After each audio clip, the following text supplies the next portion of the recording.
शुक्ल पक्ष की नवमी तिथि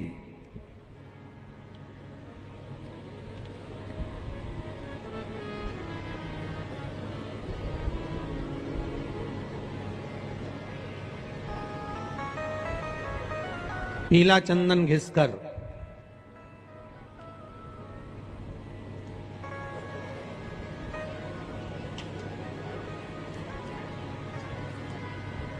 उस चंदन को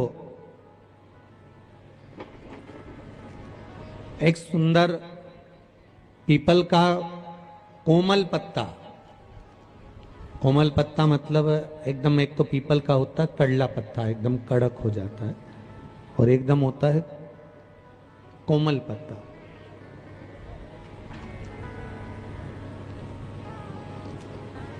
उस पीपल के कोमल पत्ते पर पीला चंदन घिसकर, जो वो चंदन होता है, उस चंदन को घिसकर उस चंदन को उस पत्ते पर रख लें। और महाराज उस पत्ते को मध्याह्न के समय पर, जैसे जब सुबह के समय पर सारी पूजन हो जाए, अर्चना हो जाए, भगवान शिव के मंदिरों में जल समर्पित हो जाए, उसके बाद में जब बाबा एकदम आनंद में विराजे हों, तब जहां शिवलिंग रखा होता है,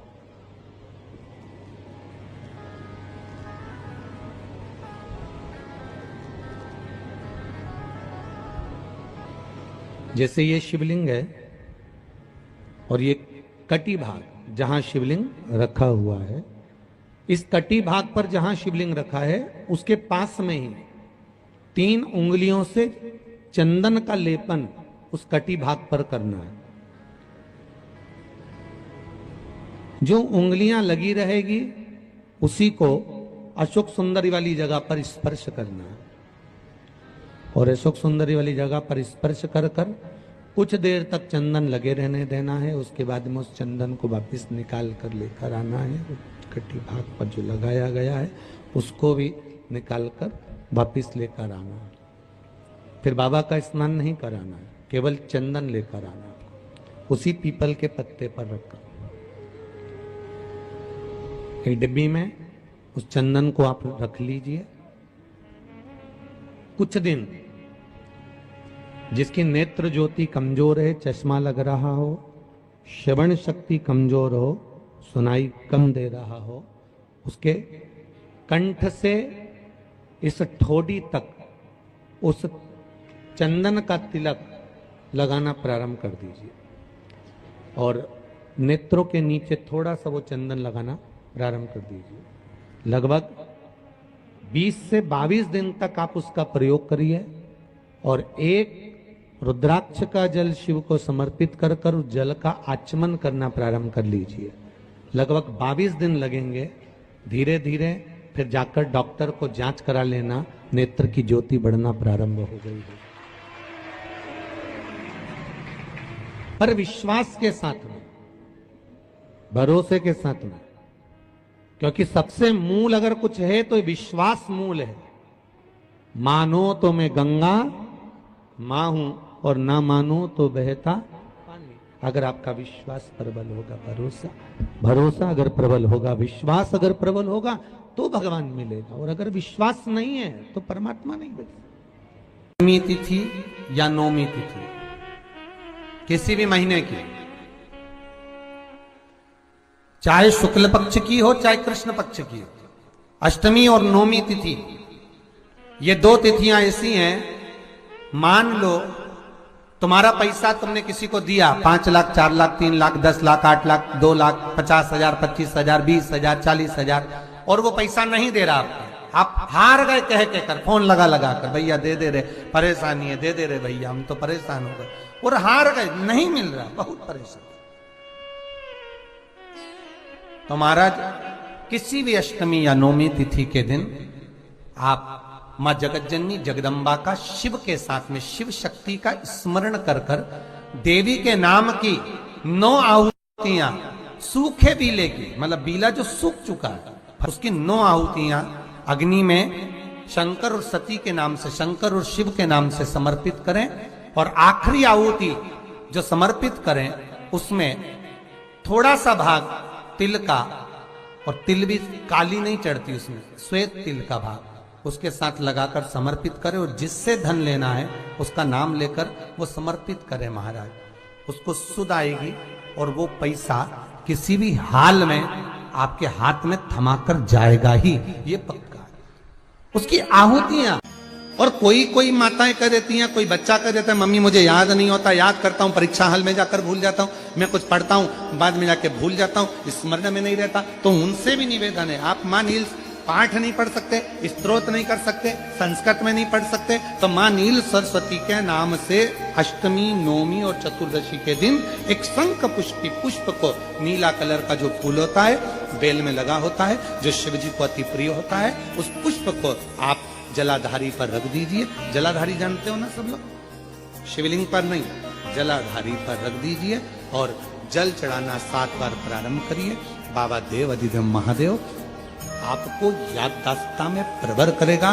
परीक्षा हॉल में जितना तुम याद कर कर गए हो, अच्छी मेहनत कर कर गए हो, तो भूलोगे नहीं, तुम्हारी बुद्धि तीव्र होते चली, प्रबल होती चली। कभी मौका लग जाए अपनी जिंदगी में, कभी मौका लग जाए, कभी तुम्हारी जिंदगी में मौका लग जाए, सिद्धि विनायक गणेश जी का दर्शन करने के लिए जाओ, दगड़ू गणेश का दर्शन करने के लिए जाओ, अष्ट विनायक का दर्शन करने के लिए जाओ, उनके मंदिर में एक बार आवाज लगा कर कह देना हर हर महादेव।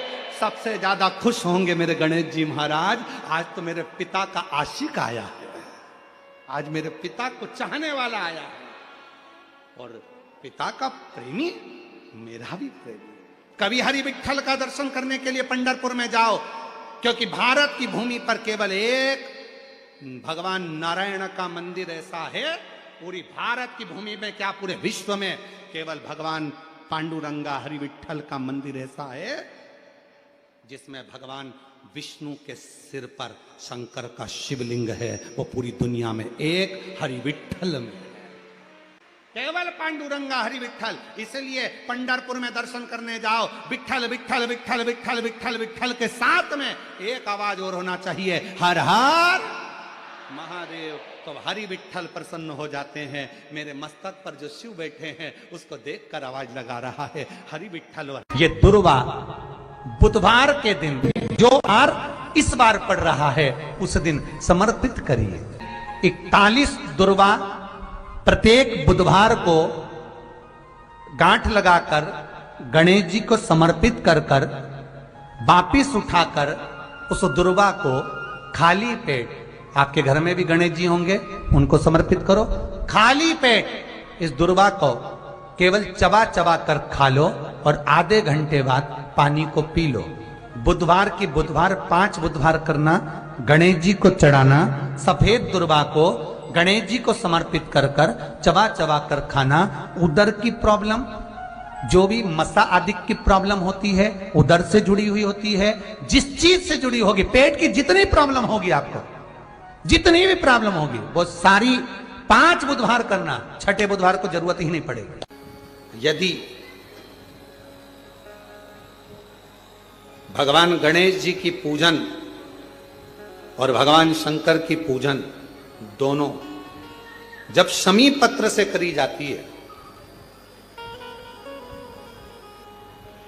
तो शरीर में कैसा भी रोग भरा पड़ा हो, डॉक्टर ने कह दिया कि यह बहुत बेकार रोग है और यह रोग इसका पीछा नहीं छोड़ेगा, यदि आपको डॉक्टर ने कह दिया कि ऐसा है, डॉक्टर की दवाइयां लो, जांच कराओ, डॉक्टर को दिखाओ, रिपोर्ट लाओ, पर साथ में 7 स्थान बताए हैं जहां पर शमी पत्र को अगर चढ़ाते रहे चढ़ाते रहे चढ़ाते रहे तो वो रोग कितना भी बड़ा हो आखिरी में वो रोग समाप्त हो ही जाता है। 7 स्थान बताए शमी पत्र। अब शमी पत्र के 7 स्थान तो बताएं, पर शमी पत्र की इतनी महत्वता क्यों है, मंदार की इतनी महत्वता क्यों है, गणेश जी की पूजन में, शिव जी की पूजन में इतनी महत्वता क्यों है? 7 स्थान पर शमी पत्र का वर्णन किया गया। 7 शिव महापुराण के वो 7 स्थान शिवलिंग के आप लोग देखेंगे, दर्शन करेंगे।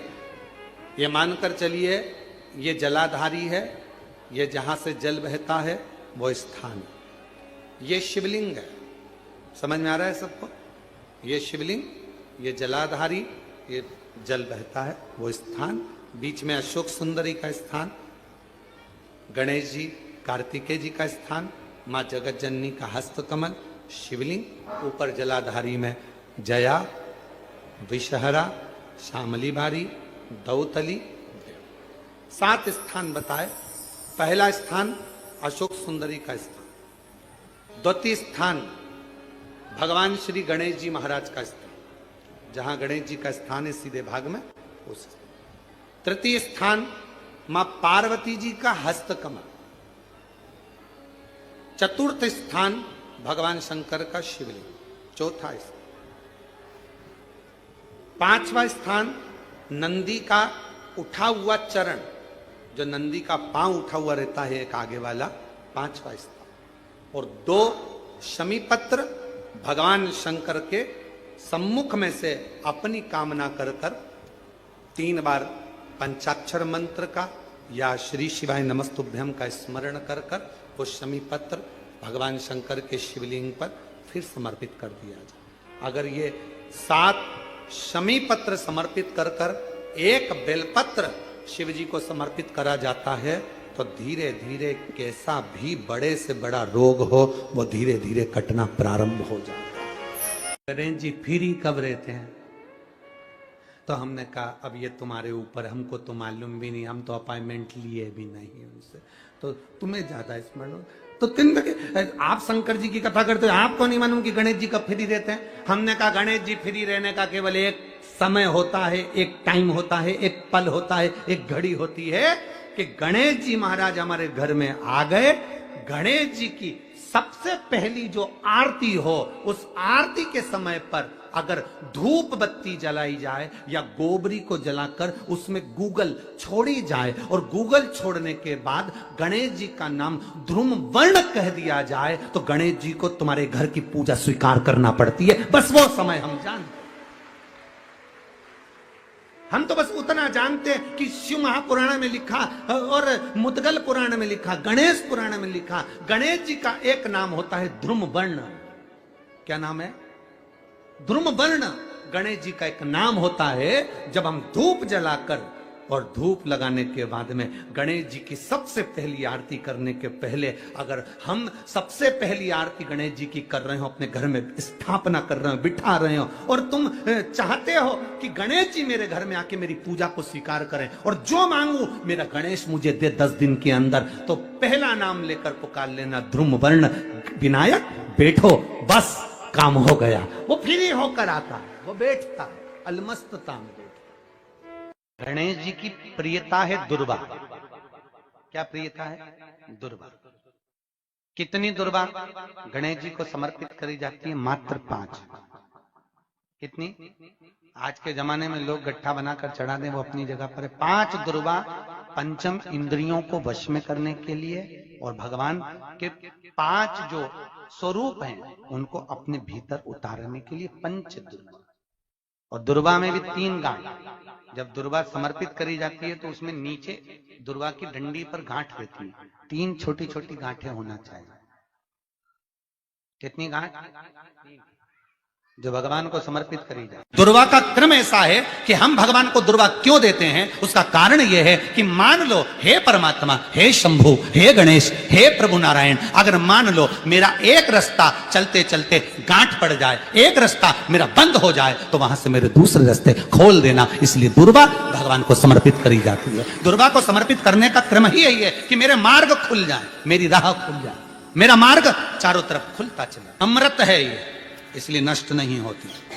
भगवान गणेश जी महाराज को जो दुबा आप लोग समर्पित करते हैं उसको मोली से बांधकर कभी नहीं चढ़ाएंगे, मोली से धागे से बांधकर नहीं चढ़ाएंगे, दुबा से ही उसको लपेट दीजिए, दुबा से ही उसको बांधिए और प्रयास करा करो कि दुर्बा जहां गणेश जी का दांत टूटा है उसी ओर गणेश जी को समर्पित करी जाए। दुर्बा का क्रम है। मनोकामना प्राप्ति के लिए 21 दुर्बा, वंश वृद्धि के लिए 11 दुर्बा, कार्य सिद्धि के लिए 7 दुर्बा और अच्छे जो बेटा बेटी नौकरी के लिए अप्लाई कर रहे हैं, जो बेटा बेटी चाहे सरकारी नौकरी हो, प्राइवेट नौकरी हो, सर्विस के लिए अप्लाई कर रहे हैं, उन बेटा बेटियों से निवेदन है, दुर्वा शिव जी को समर्पित कर कर केवल दूब जानते हो ना, दुर्वा सब जानते हैं। दुबा जो माला पिनाई थी उसमें बहुत सारी लगी थी, पड़ी है यहाँ, बताना जरा।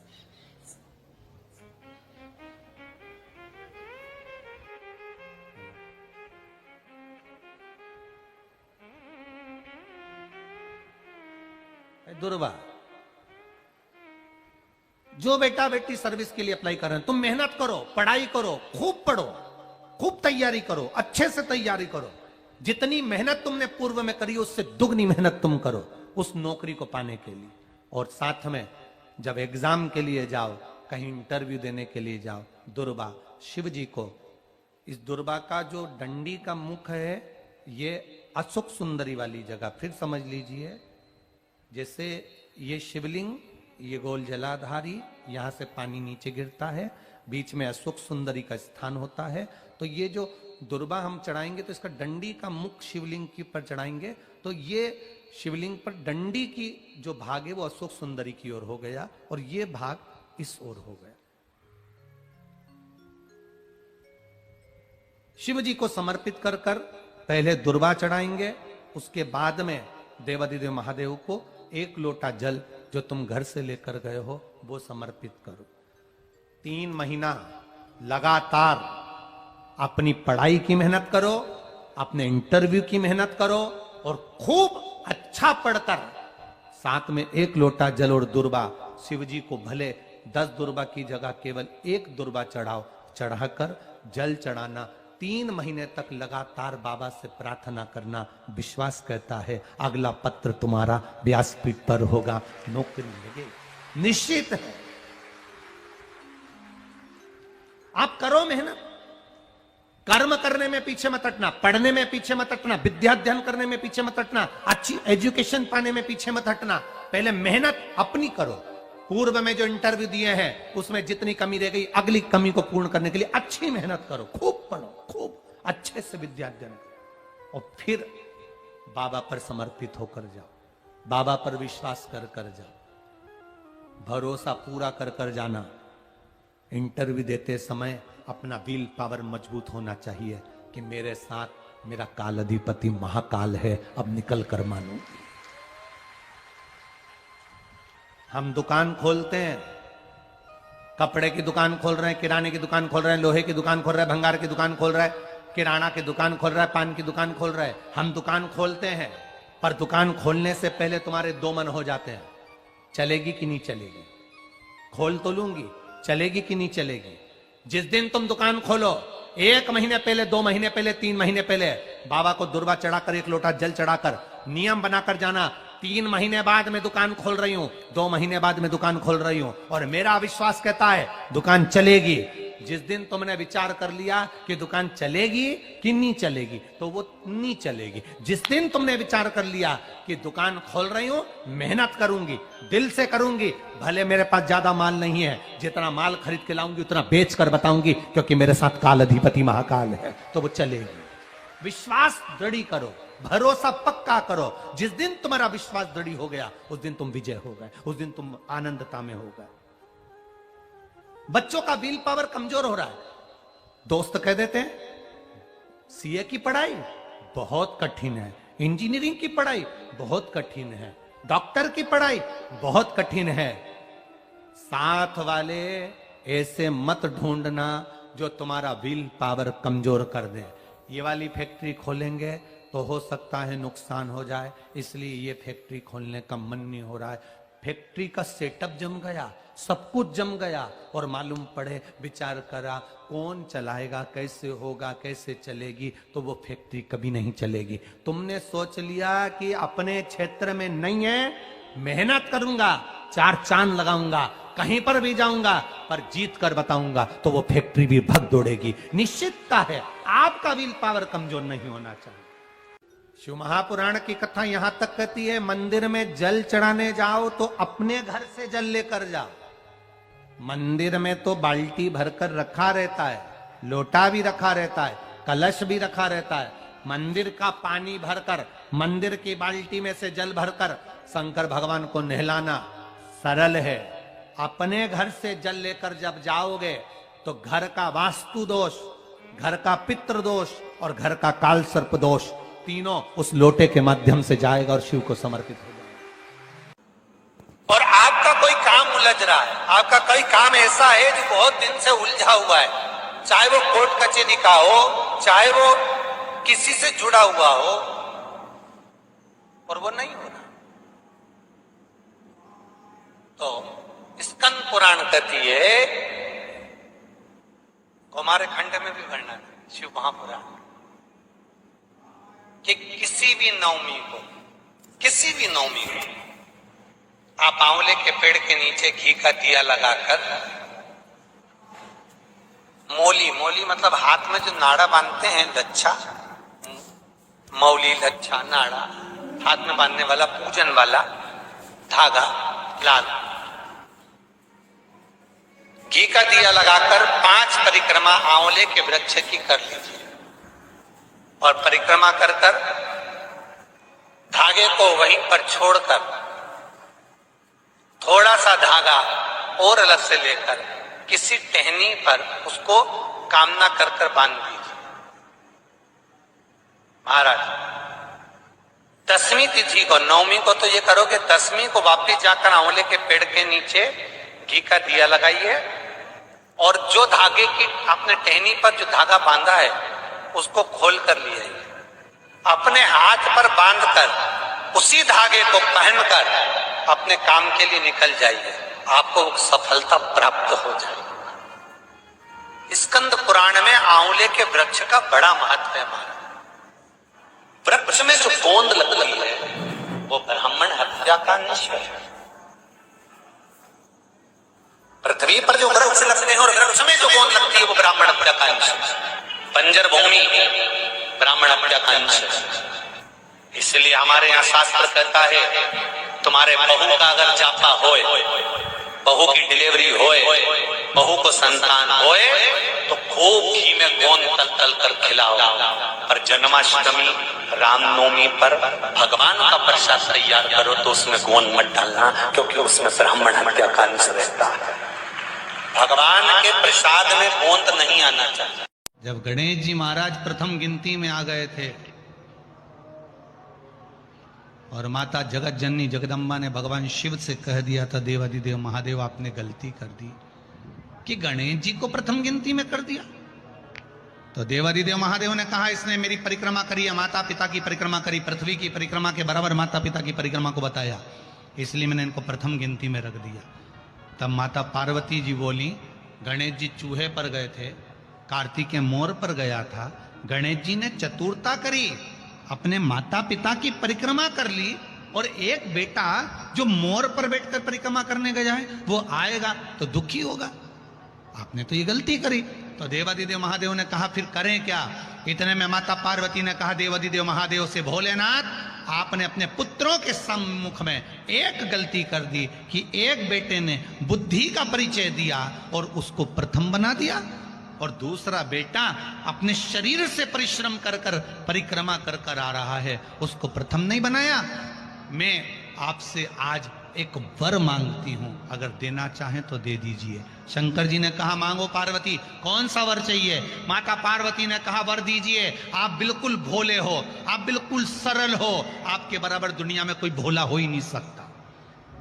कि बेटे ने तुम्हारी परिक्रमा करी और तुमने उसको पूरी तिजोरी की चाबी सौंप दी। बेटे ने परिक्रमा करी और तुमने उसको पूरी प्रॉपर्टी सौंप दी, पूरी जायदाद दे दी। और एक बेटा जो शरीर से परिश्रम कर रहा है वो नहीं दिख रहा।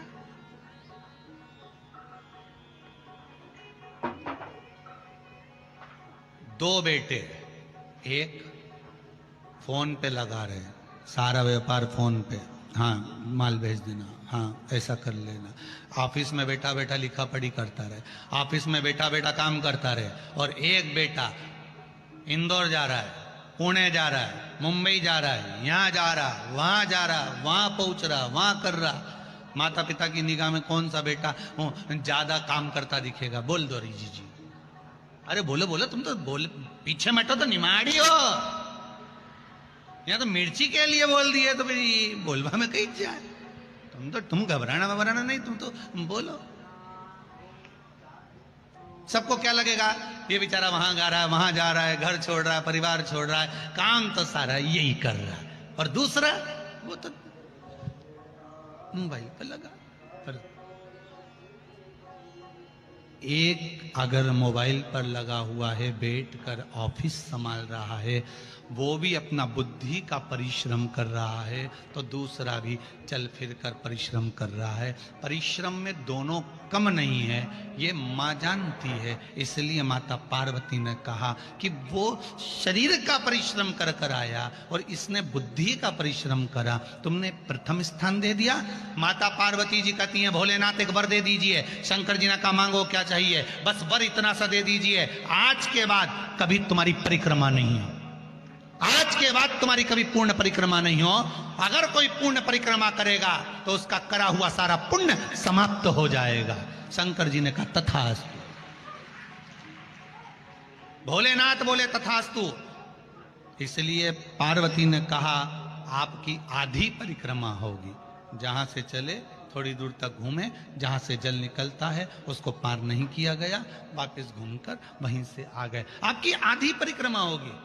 क्योंकि हम भोले इतने हो, कोई परिक्रमा लगा कर चले गया तो तुम दे दो, तुम्हारे तो वचन। लंका अधिपति रावण ने आकर कह दिया था कि प्रभु सोने की लंका दे दो, दे दी। एक दिन उसने कह दिया पार्वती जी को दे दो, निकल ले जा।